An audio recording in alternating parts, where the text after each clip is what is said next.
Assalamualaikum warahmatullahi wabarakatuh. Hamdan syukran ala nikmatillah wa sholli wa sallimu ala Rasulillah Sayyidina Muhammad ibn Abdillah, amma ba'du.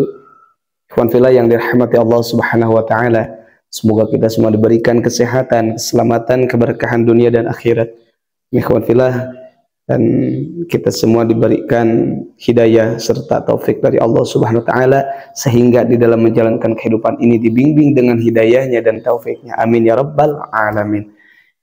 Sebelum saya lanjut, minta dukungannya untuk menekan tombol subscribe dan tekan tombol notifikasinya untuk mendapatkan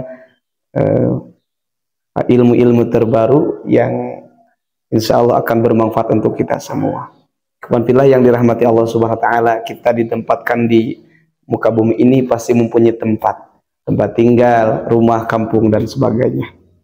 Maka alangkah baiknya ketika kita mempunyai rumah itu yang penuh dengan cahaya-cahaya ilahi, yang dijauhkan dari malapetaka, dari ketidaknyamanan ketika kita tinggal di rumah.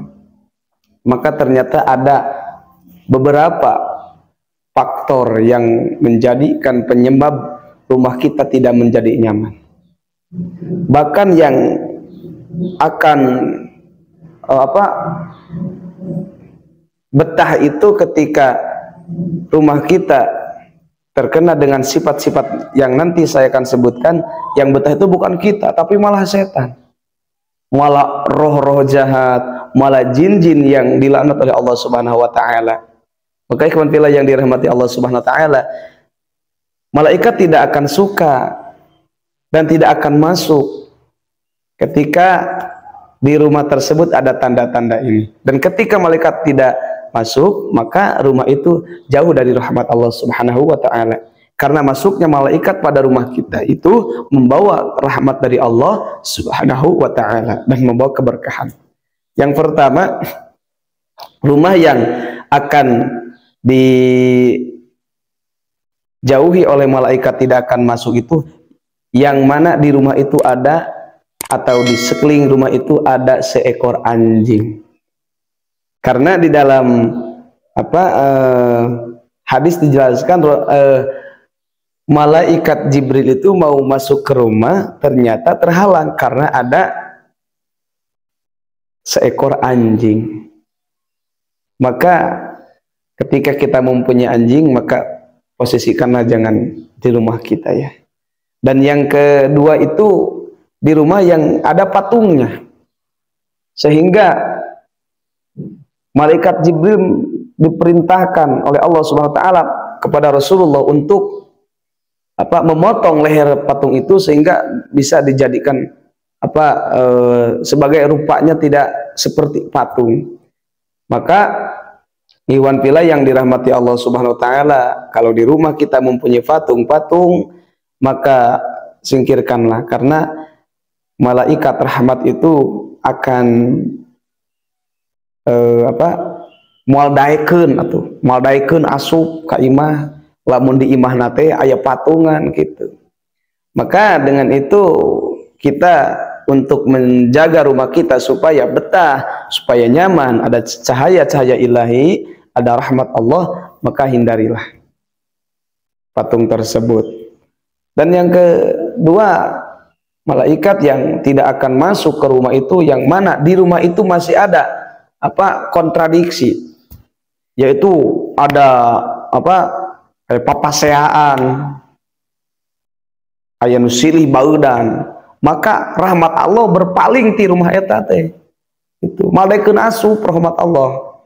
Maka anu alus mah bisi salaki pamajikanana keur pasea, maka rahmat Allah mal turun salagi di jero eta masih pasea.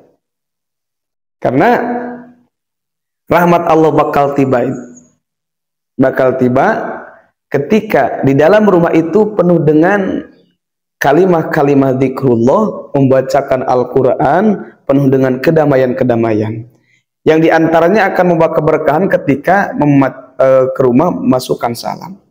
Maka malaikat madaikeun asup ka imahna anu tidak tertata, ka imahna tara asup, tara dibacakeun di mana ayat-ayat Quran, cara dikir sama sekali, maka malaikat enggan asupna. Susah malaikat untuk masuk. Karena kenapa? Karena ternyata yang mengundang, ya, yang mengundang untuk malaikat masuk ke rumah itu adalah dzikrullah, membaca Al-Quran, membaca sholawat, penuh kedamaian di dalam rumahnya, selalu dibacakan salam ketika masuk rumah. Maka anu ngundang jurik, yang mendatangkan iblis setan itu, satu, ketika rumah tidak dibacakan salam, dan yang kedua, rumah itu ada jimat-jimat yang disimpan di dalam rumah itu, maka iblis akan cepat datang ke rumah kita. Jin-jin roh jahat itu akan cepat datang ke rumah kita jika di rumah kita itu ditanam jimat-jimat, yang mana jimat itu dilarang di dalam agama. Kemudian jimat yang dimistikan, ditanam di dalam tanah, maka itu bisa menjadi efek mendatangkannya arwah-arwah jahat. Maka yang paling baik itu dengan bacaan Al-Quran, sholawat, dzikir kepada Allah Subhanahu wa Ta'ala. Ikhwan fillah yang dirahmati Allah Subhanahu wa Ta'ala, mungkin itulah rumah kita akan dijauhi oleh malaikat, jauh dari rahmat Allah Subhanahu wa Ta'ala, karena mempunyai 3 diantaranya, bahkan lebih dari 3-nya. Yang pertama, ketika di rumah ada anjing, ada gambar makhluk Allah, singa ataupun apa. Dan yang ketiga, ada patung-patung. Dan yang selanjutnya, yang tadi, rumah itu akan jauh dari rahmat Allah ketika tidak dibacakan Al-Quran. Ketika di rumah itu penuh dengan kemaksiatan yang tidak mengundang keberkahan, sesuatu yang tidak mengundang karena kemaksiatan itu akan menghalangi dari keberkahan, tidak akan mengundang keberkahan. Oke, ikhwan fillah yang dirahmati Allah Subhanahu wa Ta'ala, semoga bermanfaat untuk kita semua.